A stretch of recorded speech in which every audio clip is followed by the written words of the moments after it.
There's something, if not a lot of things, inside of every human being that is quite lovable. Lead with love, and you will be amazed at what you can do for people. When you start doing that, you lean into your authenticity, and you can almost, at a point, sit back and they're going to take care of you.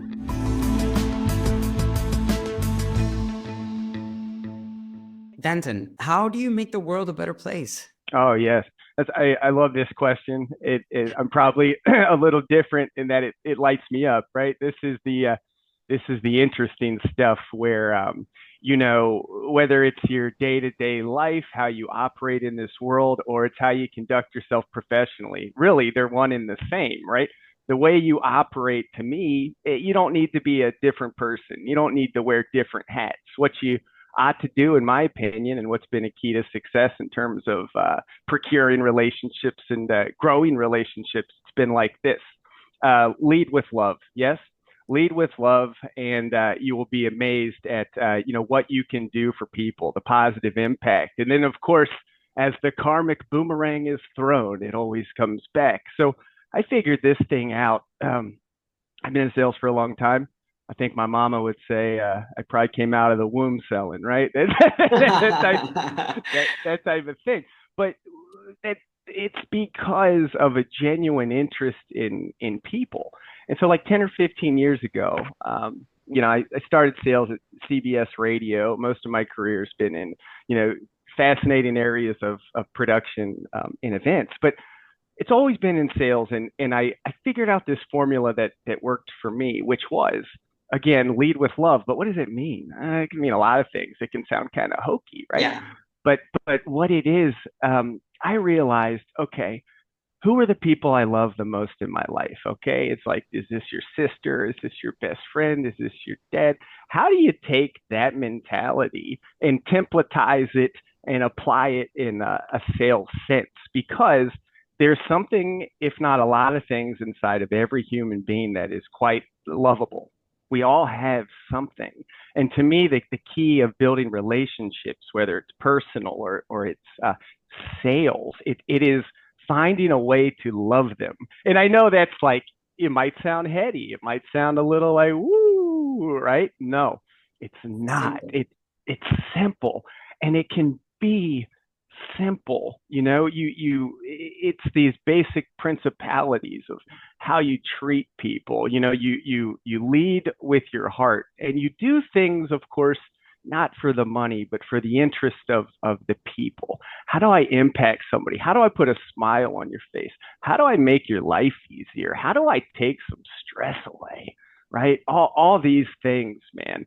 Like, that's really at the core of it. That's what it is for me. So look, whether you're engaging with your gas station attendant at the BP, and you take 2 minutes, right? And you high five and you laugh and they tell you a story about your kid, or whether you're talking with a new client, make it personal. It doesn't have to be stuffy. In fact, I don't think it should ever be rigid. We're in the business. I'm a growth officer for a lovely production company, TSC Live. The business is the business of making friends, right? You focus on that, leave the money aside, and you say, how do I make people smile? How do I make people, even a menial percentage happier? And then you watch how this blossoms and where this goes, right?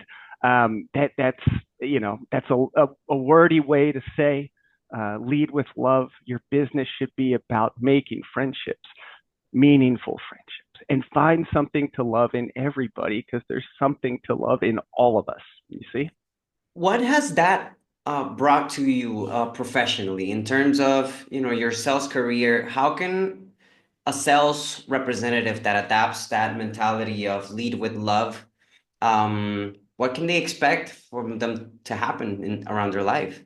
Well, I think, for a lot of people, because I talk with a lot of other salespeople, they'll call me and kind of pick my brain. For a lot of people, it can be unnerving to kind of represent yourself in that way.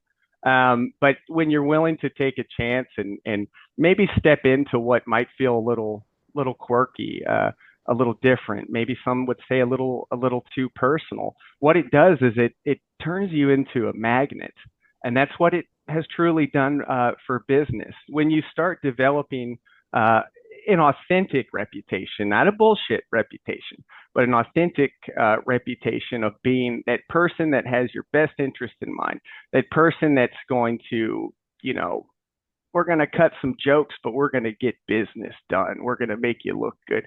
It will equate to better bottom line. And yeah, again, side consequence, friendships first, business later. But essentially, you set yourself up to become magnetic, and then and I mean, I've experienced it. My friends have experienced it in this industry. When you start doing that, you lean into your authenticity. You lean into what you might feel is even quirky about you, but you don't misrepresent yourself. And you can almost, at a point, sit back at some point in your career, and now everything is word of mouth. Now everything is, you got to meet this guy, and he's got a different way of doing business, and they're going to take care of you, right? Yeah. So I would say ultimately it equates to the bottom line. The glory of it is having a decade long relationship with somebody. You can go to multiple companies, but when somebody loves you because of the way you love them and take care of them professionally, make them excel in what they're doing, man, it will come back to you, just by virtue of great magnitude, right? It can become an explosion, and that's the inertia. Maybe what sometimes people say, building their own brand in a sales career. But you stay true to yourself, and you live life in a way that, why am I waking up today? To make it better for somebody else, man. Like, that's the whole point. And then what it does as a consequence is it uplifts you. Then what does that do?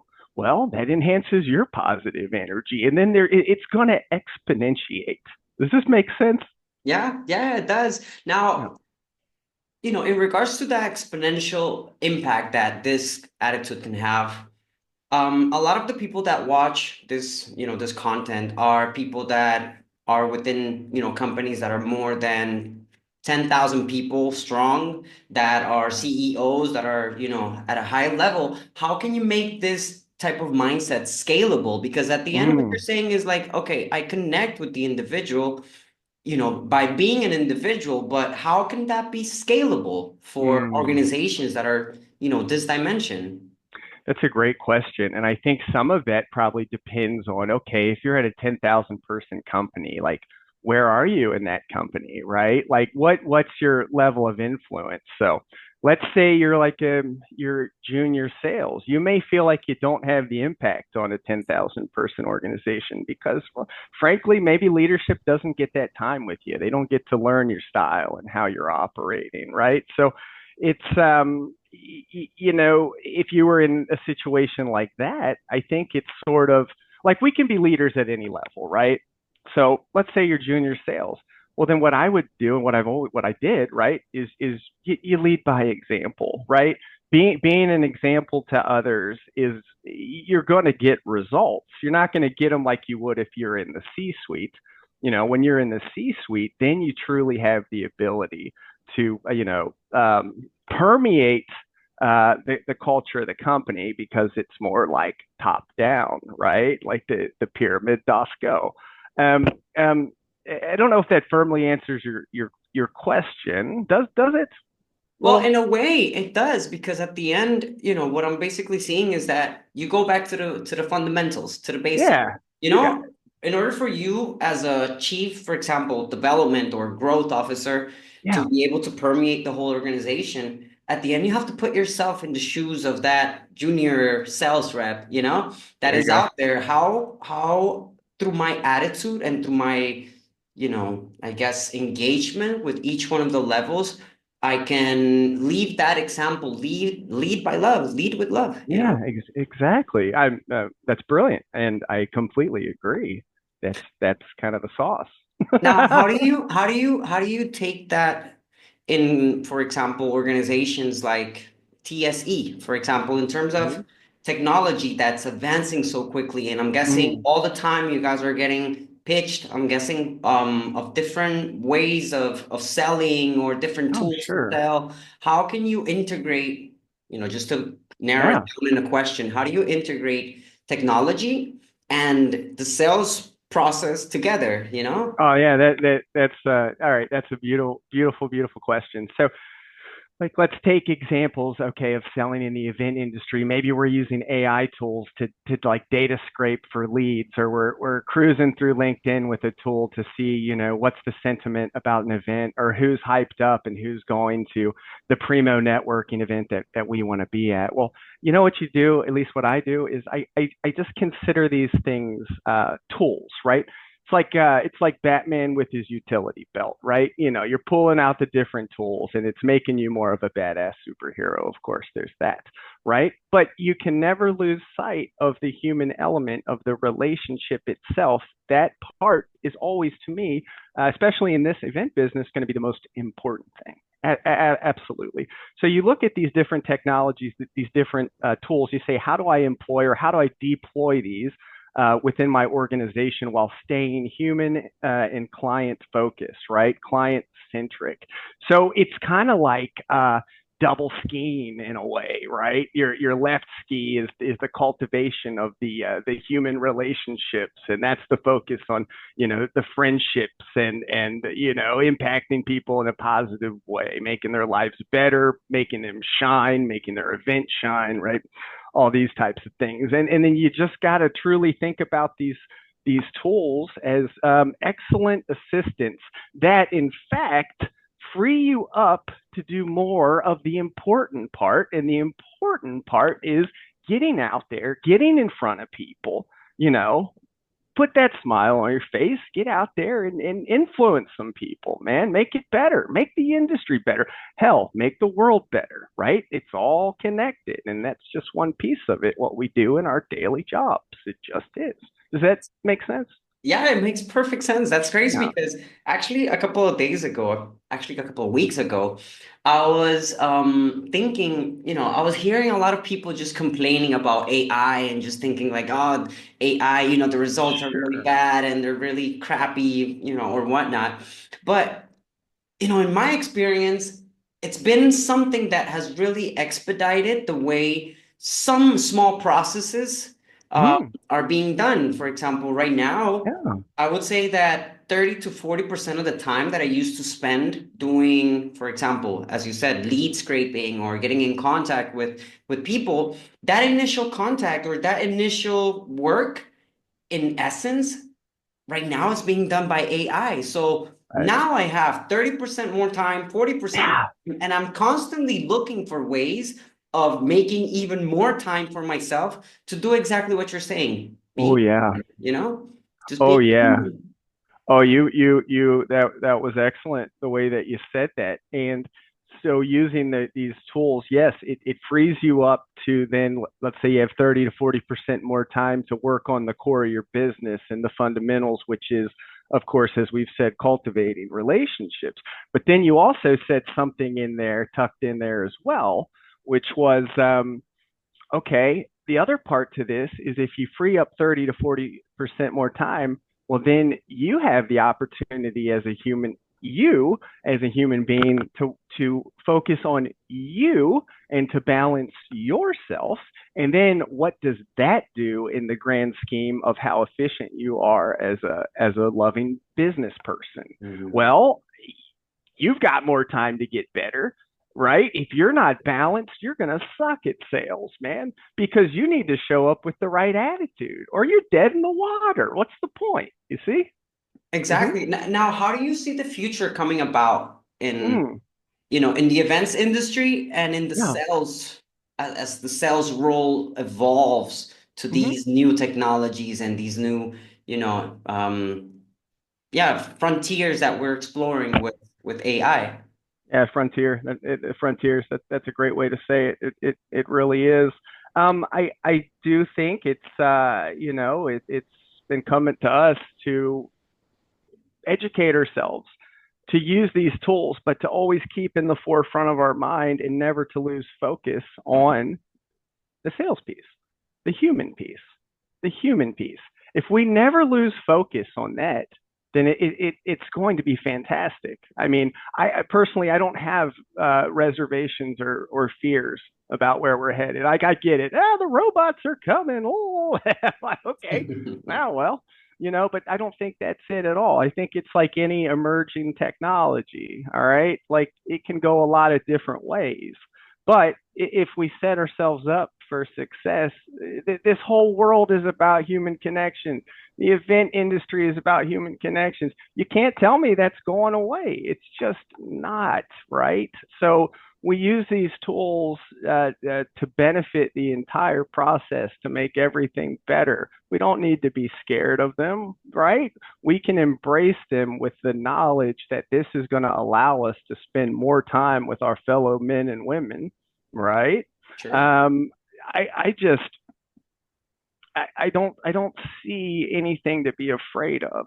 I just see this, bumping up against these new technological frontiers as ways to be better. And in fact, so many people think it's going to make us less connected. But back to your point earlier, I think it actually will make us more connected. You see, because we have more time to focus now, right? I Yeah. mean, now when I have a conversation with you, maybe I used a tool to run rampant doing research. Now maybe I have 30 points of intersection. Maybe I now know what we have in common, and now that's a better foundation upon which we can grow a relationship. My Most goodness, definitely. right? Yeah, most definitely. And now with, the integrations that the CRMs are bringing about, Yeah, that are at the hands of marketers and sales to grab those insights and actually do deliver a personalized service, I think that, has changed in a way the way that the world is going to work or is working currently. Now, I have absolutely. another question in regards Hmm. to, because you're saying, all right, we lead with love, right? And Right. that's the best way to connect. Yeah. How can we guarantee that we're doing that with these technologies in at the sales level, How are we Yeah. using that technology to actually lead with love? Mm. Now that's a little bit of a tougher question because I can see how sometimes, you know, well, I guess it's like anything else, okay? Like, let's go back to AI for a second.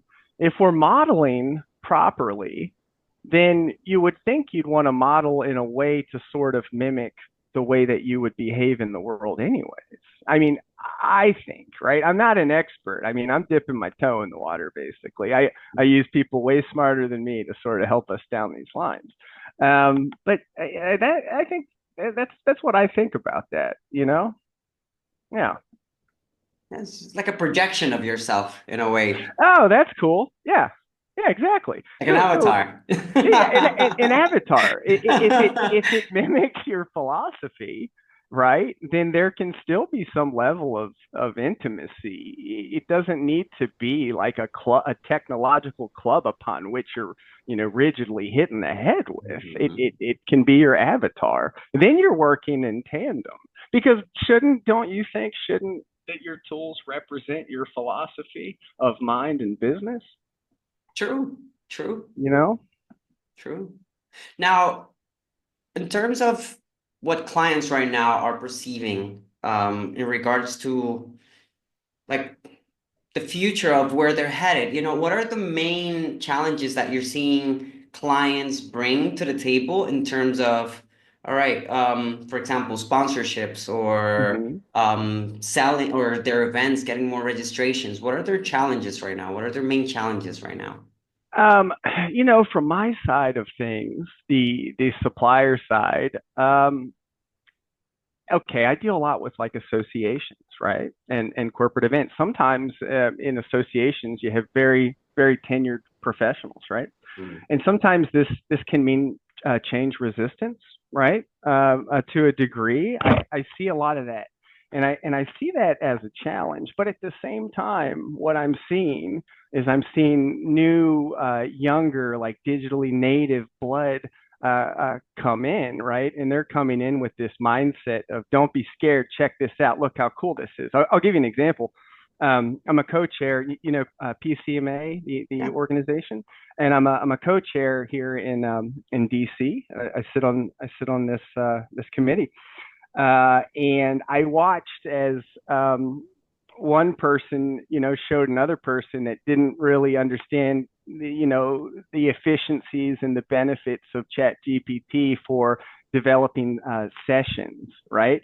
And I sat there and watched as the lights turned on with, not saying somebody else was change resistant per se, but they just didn't know what they didn't know. And I watched as somebody else who had more experience, taught them, and the light just went on. So that was really cool. Like that was within the last week, and so I think you're going to see more of that, which I mean that's fabulous. But I do see that as a challenge for the industry because of course there's other broader challenges that from the supplier side, right, which are things that are sort of out of the client's control and out of our control, right? Like we kind of got crunched over the last several years, and Yeah. some people have had to, find creative ways to make revenue bridges, and you've got labor rates kind of like through the roof, and Yeah. therefore people have to think. Now, this is a challenge too.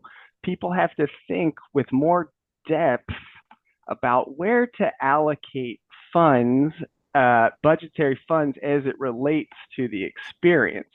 So while it can be presented as a challenge, what it forces, corporate events, associations, clients, even myself, it forces you to find new and different ways to make your event pop.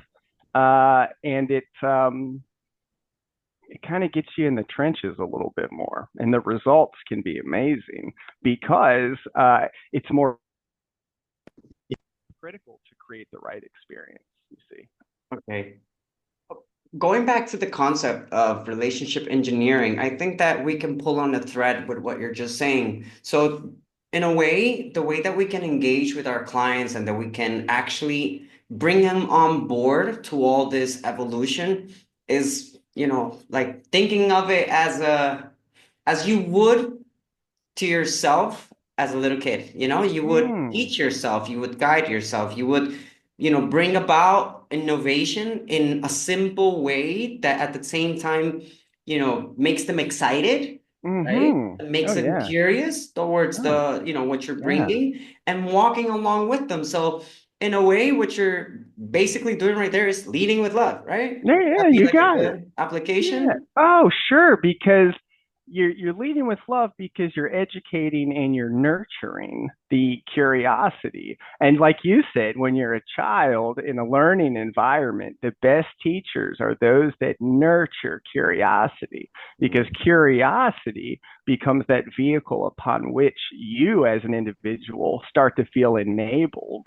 To try some things that were formerly out of your comfort zone, right? Yeah. And that can be really exciting if something that at one point felt daunting, but the right river guide came along and said, jump on, I got this. I know these rapids, right? It's Mm. fine. And then you look back and all of a sudden they're having fun too. Oh, and now they're participating. Now they got a paddle in the water. You know what I mean? Like True.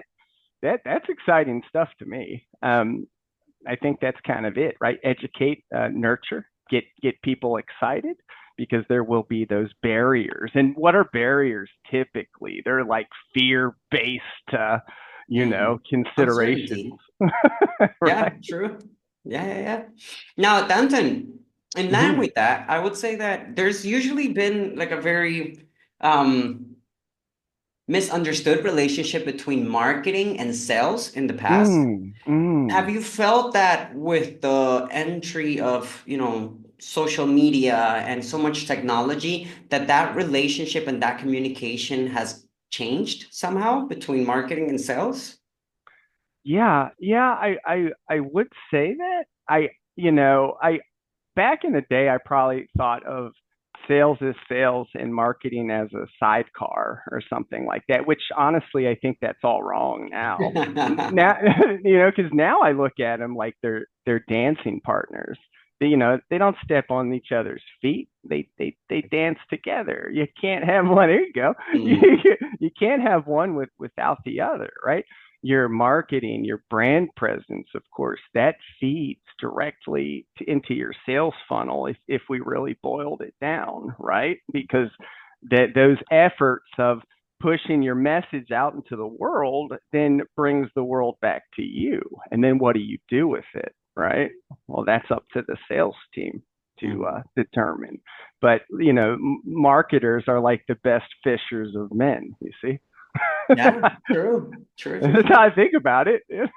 Yeah, definitely, definitely. And in line with what you were saying earlier, and when how we were like bringing about together and colliding those ideas of leading with love, of nurturing those relationship engineering, right there, it's also something that, you know, could be thought as like as a joint work in terms of, Mm-hmm. okay, now sales is in charge in a way of teaching about relationships to marketing, and marketing Oh, it's yeah. it's responsible of teaching in a way the tools or the different mechanisms or the different strategies that you can use to align with the client, Oh, yeah. or bringing in some insights or some gossip that I learned about the client, like, hey, this is what we have. Yeah.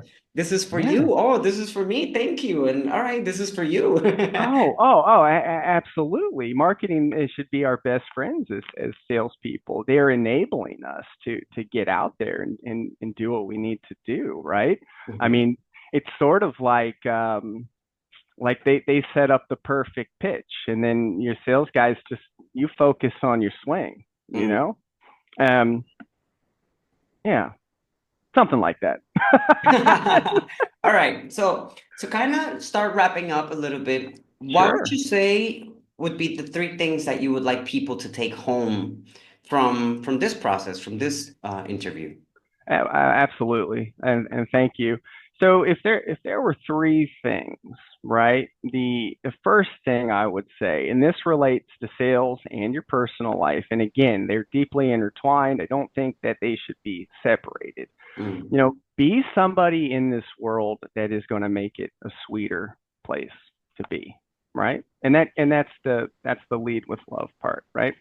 The second part, I would say, and I really really mean this. There were years where I felt like I was putting myself out into the world in a way that was not authentic to who I was, right? Because we as human beings, we're human, and we think we're going to be judged and all this, right? And it can be scary to be your actual self, because if you're your actual self, somebody might judge you. Oh, terrifying, right? However, when you're willing to break through that, right? And lean into your quirkiness, your humor, the things that you find fun and engaging. Oh man, it'll open it all up. Then it becomes an open road. Um, Now the third thing I would say, and I think this just relates to sales, and success in general, and this goes back to what when you and I talked the other day on the phone, and I was saying endurance artistry, right? Like your work ethic, the way you love people, the way you conduct yourself. I would say consider yourself an endurance artist, right? And maybe there's a stoic element to this, but that's what I do in my mind. I say, how do I love people, right? And how do I do it in a fashion that is unwavering? Because it's like running I do endurance races and stuff, right? It's like running a 50-mile race. You might find God by mile 40. You know what I mean? Wow, that's crazy. But Wow, so cool. push yourself beyond your limits and be pleasantly surprised, and do it with a smile, okay? Because the world, it's a banged up place. So be a lighthouse in it, Amazing. That's right? so amazing. So lead with love, Sure. be authentic, You and got think it. about it as an endurance exercise, meaning you are there for the long run, you know? Yes. You are there for the long run and you're there to give it your best in a way. right? You got it nailed. Exactly what it Those is. three? All right, Mm-hmm. perfect. I think, people are gonna find this interview just absurdly amazing. It's always really nice to see your smile, to see Thank you. how authentic you are and I how appreciate that. approachable you are just in general terms. Like, it's funny, but it's been only like a couple of times that we've gotten the opportunity to speak. So Right. every time it's felt so authentic and so just like just a true genuine connection. And I I really agree. appreciate your time. Thank you Oh, so thank much, you. Danton. Thanks for energizing me, and I hope you have a wonderful, wonderful day. I appreciate the opportunity to be on your show. Thank you.